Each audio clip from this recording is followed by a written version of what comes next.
420, जिसे सुनते ही हर कोई इसके मायने समझ जाता था, जिसको लेकर कई फिल्में, कहानियां भी बनी। लेकिन अब वह बीता हुआ कल बन जाएगा। 420 करने वाले जैसे मुहावरे अब पुराने पड़ जाएंगे। हत्या, जिसका मतलब धारा 302, और धोखाधड़ी मतलब धारा 420, जो लगभग सभी की जुबान पर होते थे। लेकिन अब वह 1 जुलाई से हत्या का मतलब धारा 302 नहीं बल्कि धारा 103, और धोखाधड़ी का मतलब धारा 420 नहीं बल्कि धारा 316 हो जाएगा। दरअसल अपराध और न्याय प्रणाली से जुड़े भारत के 3 कानूनों में बड़ा बदलाव किया गया है।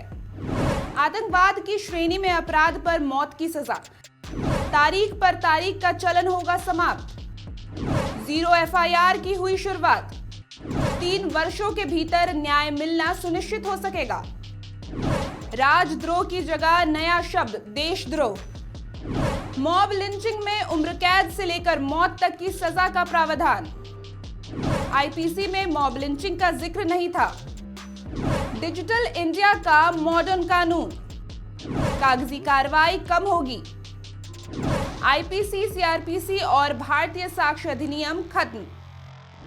अब ब्रिटिश काल से चले आ रहे भारतीय दंड संहिता यानी IPC, भारतीय साक्ष्य अधिनियम और भारतीय दंड प्रक्रिया संहिता CRPC में बड़े पैमाने पर बदलाव किए गए हैं।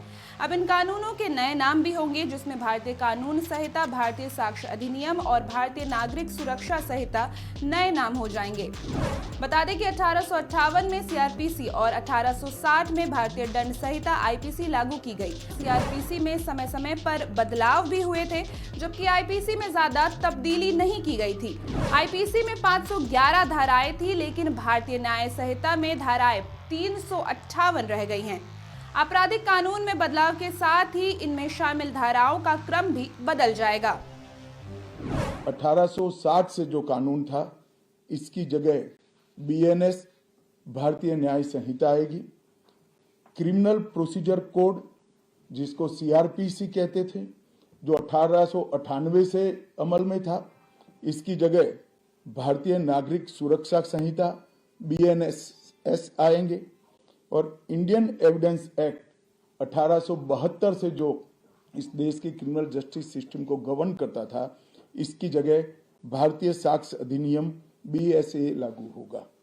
तो BNS, BNSS और BSA के लागू होने से पूरी न्याय प्रणाली का आपराधिक कानूनों की पूर्णतया इसके अंदर हम कह सकते अब भारतीय आत्मा है। इसके ढेर सारे प्रावधान ऐसे किए गए हैं जिससे कई समूहों को फायदा होगा। कई सारी दफाएं जो अंग्रेजों के समय से विवाद में रही, इसको हटाकर आज के समय के अनुकूल धाराएं जोड़ी गई है। और कई सारी ऐसी चीजें जिससे भारतीय नागरिकों को परेशानी थी, इसको हटाकर नए प्रावधान किए गए हैं। जहां तीनों नए कानूनों को लाने का उद्देश्य जांच और न्याय प्रणाली को सभी के लिए सहज और सुलभ बनाना है, वहीं विपक्षी दलों के कुछ नेताओं ने इन नए आपराधिक कानूनों को लागू किए जाने का विरोध करना शुरू कर दिया है। हालांकि नए कानून में आम लोगों के लिए वैकल्पिक सुविधा और पुलिस तक पहुंचने को आसान बनाने पर ज्यादा जोर दिया गया है।